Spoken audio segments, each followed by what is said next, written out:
পৃথিবীতে এমন কেউ নাই যে আপনি অপরাধ করবেন আর আপনাকে ডেকে বলা হবে যে এসো আমি তোমাকে ক্ষমা করে দেই। এরকম কেউ কি বলবে? বলেন, আমরা যদি আমাদের বাপের সাথে বেয়াদবি করি, আল্লাহ না করুক, মায়ের সাথে বেয়াদবি করি, মা বাপ কি বলবে যে আয় বেটা তোরে মাফ করে দেই, আয় মাপসা মাফ করে দেবো, বলবে? মা এবং বাবা সন্তানের জন্য কল্যাণকামী। মা বাবা মনে মনে এটা ফিল করেন, ছেলেটা যদি এত বড় বেয়াদবি করলো, যদি মাপ চাইতো মাফ করে দিতাম, এটা ফিল করেন, কিন্তু মুখ খুলে বলবেন না যে আয় মাফ করে দেই। আকাশ আর জমিনে একমাত্র সত্তা যার নাম আল্লাহ রব্বুল আলামিন। বান্দা গুনাহ করে, আল্লাহ রব্বুল আলামিন বলেন আয় যত গুনাহ করেছিস ক্ষমা চা, আমি মাফ করে দেব।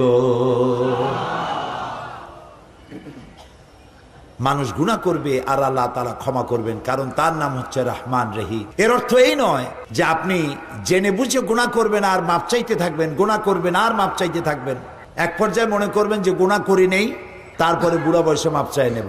এরকম যদি হয় তাহলে এই ধরনের তওবা নিয়ে যারা তামসা করে, তওবার দরজা তাদের জন্য নয়। তবে আল্লাহ তাআলা হচ্ছেন মেহেরবান, তিনি মানুষের তওবার দরজা খোলা রাখবেন। সূর্য যতদিন পর্যন্ত পশ্চিম দিক থেকে উদয় না হয় ততদিন পর্যন্ত তওবার দরজা খোলা থাকবে। এক। দুই নম্বরে, তওবার দরজা বন্ধ হবে একজন মানুষের জন্য তখন যখন সে মার্জে মৌতে মুবতালা হবে এবং মৃত্যুর কারণে তার গলা দিয়ে গড় গড় করে আওয়াজ আসতে থাকবে, সেই পর্যন্ত তওবা দরজা খোলা থাকবে। কিন্তু যখন মরণের যন্ত্রণা শুরু হয়ে গেল, গড় গড় করে আওয়াজ বেরোতে থাকলো, তারপরেও যদি তওবা না করে তাহলে আর তওবা থাকলো না। এই পর্যন্তই আল্লাহ তার তওবার রাস্তা খোলা রাখেন। আচ্ছা বলেন তো, জাহান্নামের সংখ্যা কত? জাহান্নামের সংখ্যা 7 আর জান্নাতের সংখ্যা 8। সূরা ফাতিহার মধ্যে আল্লাহ 7টি আয়াত নাজিল করেছেন। আল্লাহ রাব্বুল আলামিন সূরা ফাতিহা নাজিল করেছেন, আয়াত কয়টা বলেন? আর জাহান্নামের সংখ্যা কয়টা? সূরা ফাতিহার 7টি আয়াতের শিক্ষা যদি কোনো মানুষ গ্রহণ করে, আমল করে, আল্লাহ রাব্বুল আলামিন তার জন্য জাহান্নামের 7টি দরজা বন্ধ করে দিবে। আর জান্নাতের দরজা হচ্ছে, জান্নাতের মোট জান্নাতের সংখ্যা কয়টা? এখন জাহান্নাম বন্ধ যদি কারোর জন্য হয় তাহলে খোলা হবে কোনটা? জান্নাতের দরজা, যার জান্নাতের সংখ্যা হলো 8টা। এখানে মুমিনের 8টি বৈশিষ্ট্য আল্লাহ বর্ণনা করছেন। এই 8টি বৈশিষ্ট্য যদি কেউ গ্রহণ করতে পারে, আল্লাহর 8টি জান্নাতের দরজাই তার জন্য খোলা হয়ে যাবে। এই 8টি কথা আজকে বলবো ইনশাআল্লাহ। কাগজ থাকলে, কাগজ কলম থাকলে লিখবেন, আর না হয় মনে রাখবেন। এই ফর্মুলাটি পৃথিবীর কারো বানানো নয়। জান্নাতের মালিক যিনি এবং আমাদের মালিক যিনি, আমার মালিকের তৈরি করা ফর্মুলা। সুবহানাল্লাহ। তিনি বলছেন, আত-তাইবুনাল আবিদুনাল হামিদুনাস সাইহুনার রাকিউনাস সাজিদুনাল আমিরুন الآمرون بالمعروف والناهون عن المنكر والحافظون لحدود الله وبشر المؤمنين صدق الله العظيم। আল্লাহ তাআলা বলছেন মুমিনদের জন্য 8টি বৈশিষ্ট্যের কথা এখানে বলছেন। তার প্রথম বৈশিষ্ট্য হচ্ছে আত-তাইবুন, প্রত্যাবর্তনকারী, তওবাকারী। প্রথম বৈশিষ্ট্য কি? তওবা। প্রথম বৈশিষ্ট্য কি? তওবাকারী। তওবা মানে হচ্ছে ফিরে আসা। আর তাইবুন এর অর্থ হচ্ছে প্রত্যাবর্তনকারী, বারবার প্রত্যাবর্তনকারী, একবার না, বারবার প্রত্যাবর্তনকারী। এটি আল্লাহ তাআলা আমাদের জন্য একটি সুযোগ করেছেন। আমরা তো মানুষ, মানুষ মাত্রই গুনাহ করে। গুনাহ করা কি আমাদের জন্য অস্বাভাবিক না স্বাভাবিক?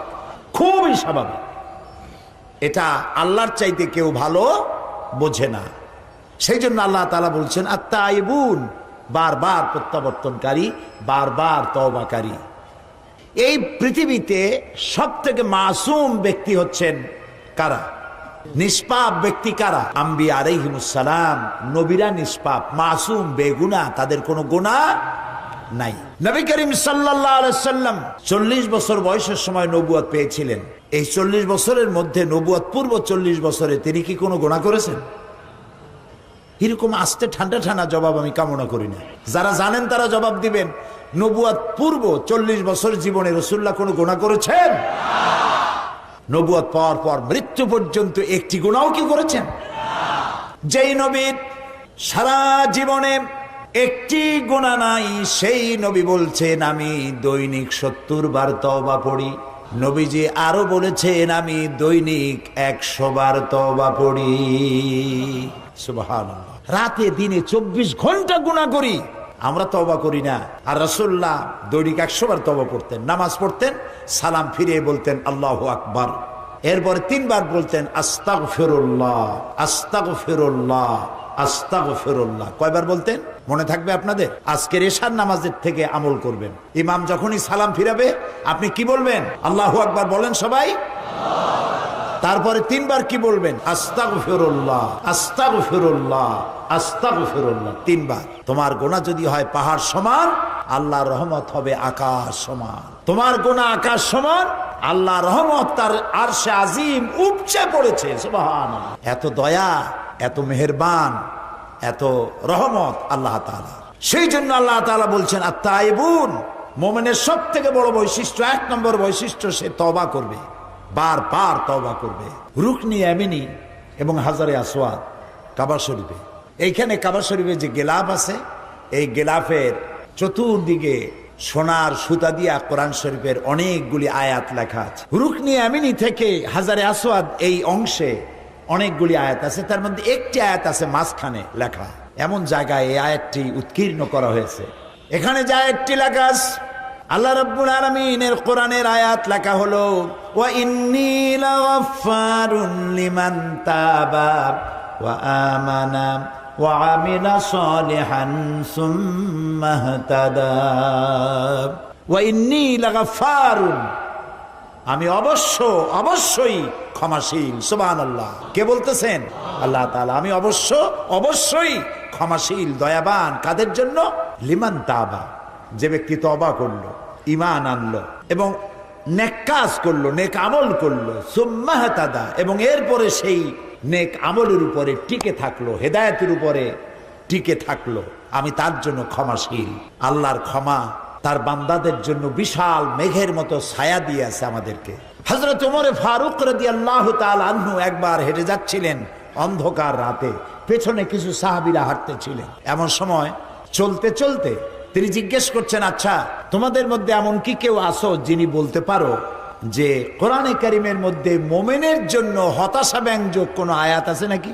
একজন চট করে জবাব দিলেন, আছে। কি সেই আয়াত মুমিনের জন্য হতাশা ব্যঞ্জক? পেছনে যিনি জবাব দিচ্ছিলেন তিনি বললেন, ফামান ইয়ামাল মিসকালা যাররাতিন খায়রান ইয়ারা ওয়া মান ইয়ামাল মিসকালা যাররাতিন শাররান ইয়ারা।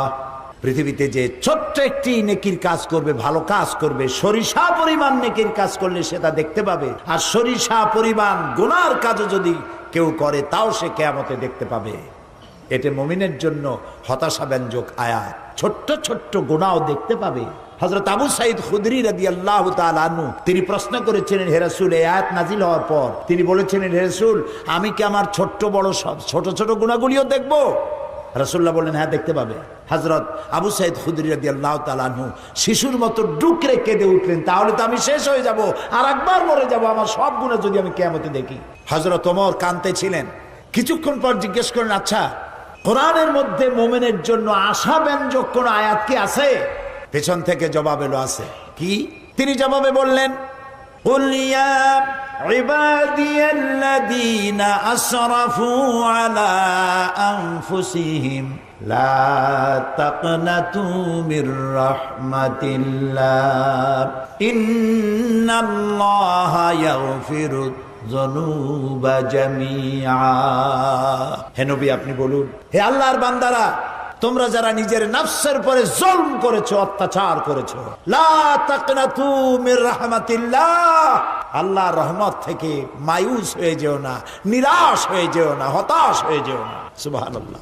নিশ্চয়ই আল্লাহ তাআলা সমস্ত গুনাহ তাকে মাফ করে দিবেন। সুবহানাল্লাহ।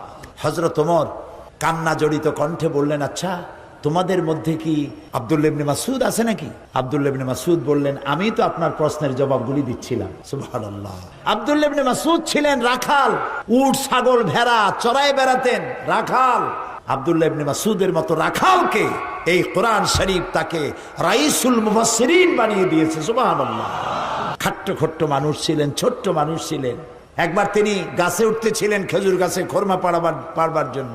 সাহাবায়ে কেরাম যারা নিচে দাঁড়ানো ছিলেন, হযরত আব্দুল্লাহ ইবনে মাসউদকে তার ছোট্ট ছোট্ট পা দেখে নিচে হাসাহাসি করতেছিলেন। রাসূলুল্লাহ লক্ষ্য করলেন, বললেন, সাহাবীরা তোমরা আব্দুল্লাহ ইবনে মাসউদের ছোট পা দেখে হাসতেছো? কিয়ামতের দিন আব্দুল্লাহ ইবনে মাসউদের দুটো পা আল্লাহর দরবারে উহুদ পাহাড়ের চাইতে ওজন বেশি হয়ে যাবে। সুবহানাল্লাহ। কত বড় আলেম ছিলেন তিনি। মোমেন বান্দার জন্য আল্লাহ তাআলার রহমত তার হতাশার মেঘকে কাটিয়ে দেবে। গুনাহ যারা আমরা করেছি, গুনাহ থেকে বাঁচার পথ, গুনাহ থেকে মাপ পাওয়ার পথ কি? নবীজি বলেছেন, আল্লাহ রাব্বুল আলামিন 3000 বছর ধরে জাহান্নামের আগুনকে উত্তপ্ত করেছে।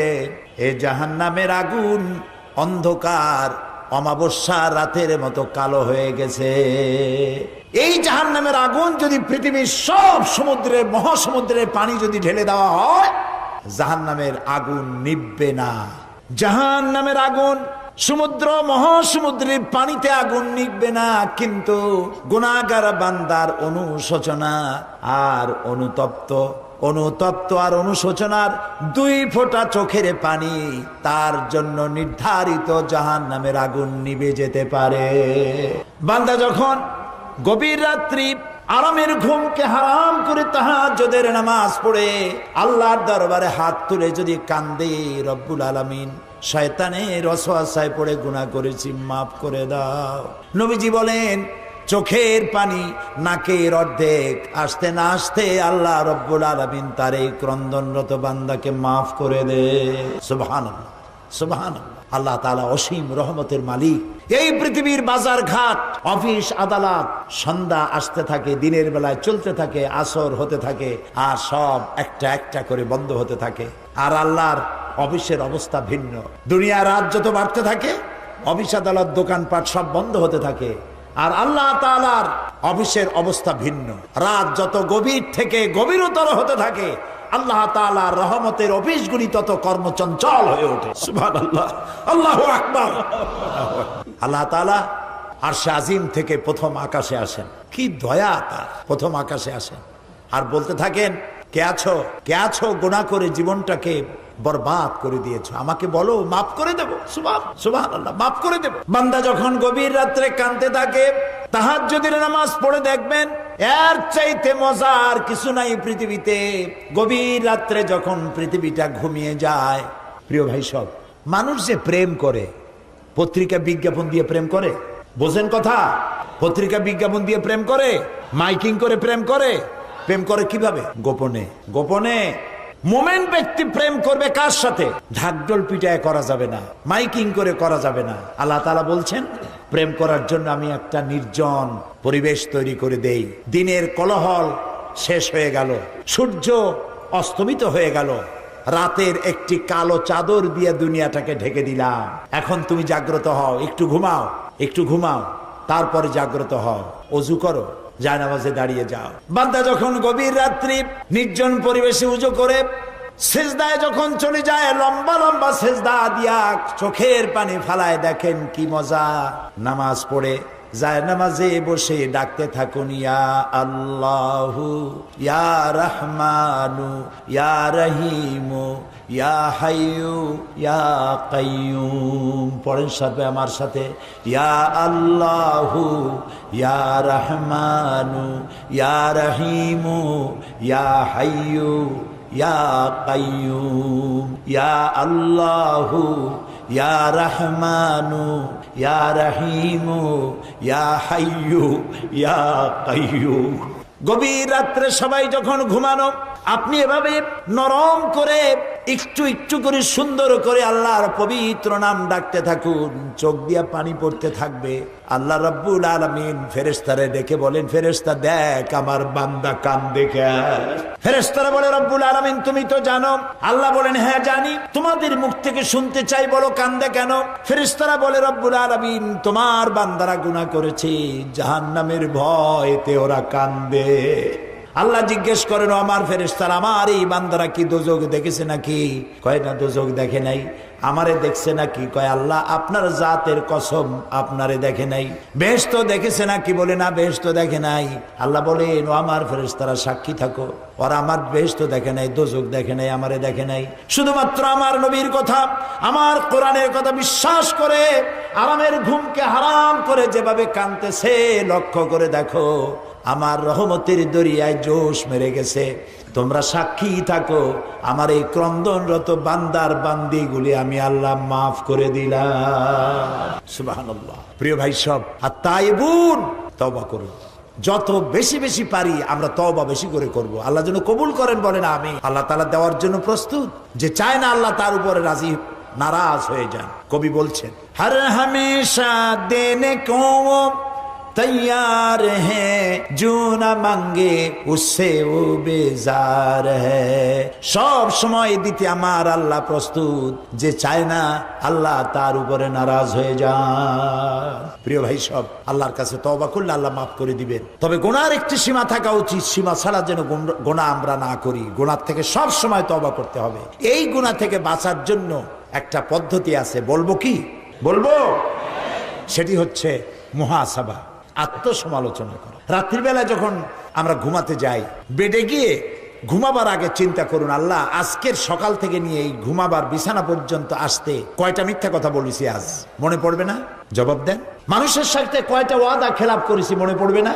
ওজনে কম দেওয়া, খাদ্যে ভেজাল দেওয়া, শয়তানি করা ইত্যাদি যা কিছু করা হয়েছে, মনে পড়বে না? তওবা করবেন, আল্লাহ আস্তাগফিরুল্লাহ, আস্তাগফিরুল্লাহ, আস্তাগফিরুল্লাহ। আল্লাহ তাআলা আমি ভুল করছি, এই গুনাহগুলি আমি আগামীকাল আর করব না, তুমি আমারে মাফ করে দাও। প্রত্যেক রাত্রে যদি আত্মসমালোচনা করা যায়, শোয়ার সময় মুহাসাবা করা যায় যে আজকের দিনে কত গুনাহ করছি, কালকে এগুলি করব না। এইভাবে মানুষ সংশোধন হতে পারে, পারফেক্ট হয়ে যেতে পারে। আমরা কি এটা করা শুরু করব আজকে থেকে? করব?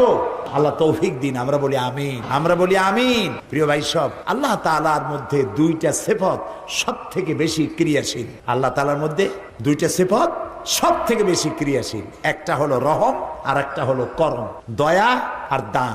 দান করতে গিয়ে তিনি তাকিয়ে দেখেন না, শত্রু এবং মিত্রকে সমানই দিতে থাকেন, কারণ তার নাম হচ্ছে রহমান। সুবহানাল্লাহ বলে। তার নাম করিম। হাদিসে কুদসিতে এসেছে, রাসূলুল্লাহ আল্লাহ তাআলা বলেছেন, এই পৃথিবীর দাম যদি আমার কাছে একটা মশার ডানার তুল্য হতো, আমি কাফেরকে এক ঢোক পানি গিলতে দিতাম না। এই পৃথিবীর কোনো দাম আল্লাহর কাছে নাই। কুলু ওয়া তামাত্তাউ, খার ফুর্তি কর, জবাব একদিন দিতে হবে। তা আল্লাহ তাআলার মধ্যে কারিমিয়ত, দয়া, কি বলে, দান, দানশীলতা, এই সেপটটা দারুণ ভাবে ক্রিয়াশীল। আরেকটি হলো রহম, দয়া। এত দয়া যা বলে শেষ করা যাবে না। আপনি অপরাধ করবেন, গভর্নমেন্ট আপনাকে গ্রেফতার করবে, চুরি ডাকাতি যেটাই করেন গ্রেফতার করা হবে, জেল থেকে মুক্ত হবেন, কিন্তু থানায় যে অপরাধের লিস্টে, অপরাধীদের লিস্টে আপনার নাম ছিল, ওই নাম কিন্তু কাটা হবে না। আবার অন্যায় করবেন, জেলে যাবেন, নাম লেখা হবে, কাটা হবে না নাম। যতবার অপরাধ করবেন, জেলে যাবেন, জেল থেকে মুক্তি পাবেন, নামগুলি লেখা হয়ে যাবে, নাম কাটা হবে না। কিন্তু আল্লাহ রব্বুল আলামিন তার আদত মোবারক ভিন্ন।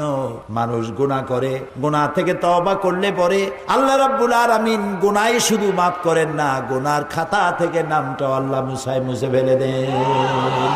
শুধু তাই নয়, তওবা যদি কবুল হয়ে যায়, সাইয়্যাত গুলি আল্লাহ তাআলা হাসানাত দিয়া বদলায় দেন। সুবহানাল্লাহ, সুবহানাল্লাহ, আল্লাহু আকবার। এই জন্য আল্লাহ যেন আমাদেরকে বেশি বেশি তওবা করার তৌফিক দান করেন। মুমিনের এক নম্বরের কোয়ালিটি, সে তওবা করবে এবং বারবার তওবা করবে, তওবা করতেই থাকবে। নবী করিম সাল্লাল্লাহু আলাইহি ওয়াসাল্লাম নামাজের মধ্যে দাঁড়িয়ে যেতেন গভীর রাত্রে তাহাজ্জুদের জন্য। কোনো গুনাহ ছিল রাসূলের? ছিল না। হযরত আয়েশা রাদিয়াল্লাহু তাআলা আনহা বলেছেন, রাসূল যখন নামাজ শুরু করতেন, সূরা বাকারা, সূরা আলে ইমরান, সূরা নিসা, সূরা মায়েদা, সূরা আরাফ একটার পর একটা শেষ হয়ে যাচ্ছে। আমার মনে হচ্ছিল যে এক রাকাতেই বোধহয় রাত শেষ করে ফেলবেন। রুকুতে যেতেন, মনে হতো এই রুকু থেকে বোধহয় আর উঠবেন না। সেজদা দিতেন, মনে হতো রাসূলুল্লাহ ইন্তেকাল করেছেন, কোনো সারা শব্দ নাই। ভাবতাম রাসূলুল্লাহ মারা গেলেন নাকি। আমি পায়ের আঙ্গুল ধরে চাপ দিতাম, রাসূলুল্লাহ ব্যথা পেয়ে পায়ের আঙ্গুলে নাড়া দিতেন, তখন আমি বুঝতাম রাসূলুল্লাহ বেঁচে আছেন। দাঁড়িয়ে দাঁড়িয়ে নামাজ পড়তে পড়তে পা এরকম ফুলে যেত, পাও মোবারক এরকম ফুলে যেত, সকাল বেলায় জুতার মধ্যে রাসূলের পাও প্রবেশ করতো না, অথচ তার কোনো গুনাহ ছিল না। প্রিয় ভাই সব, আমলের পরিবর্তনের জন্য, নেক আমল করার জন্য মুমিনের 1 নম্বর বৈশিষ্ট্য তওবা করা। আল্লাহ যেন আমাদেরকে, যারা তওবাকারী তাদের মধ্যে আল্লাহ আমাদেরকে যেন শামিল করে দেন। আল্লাহুম্মা আমিন।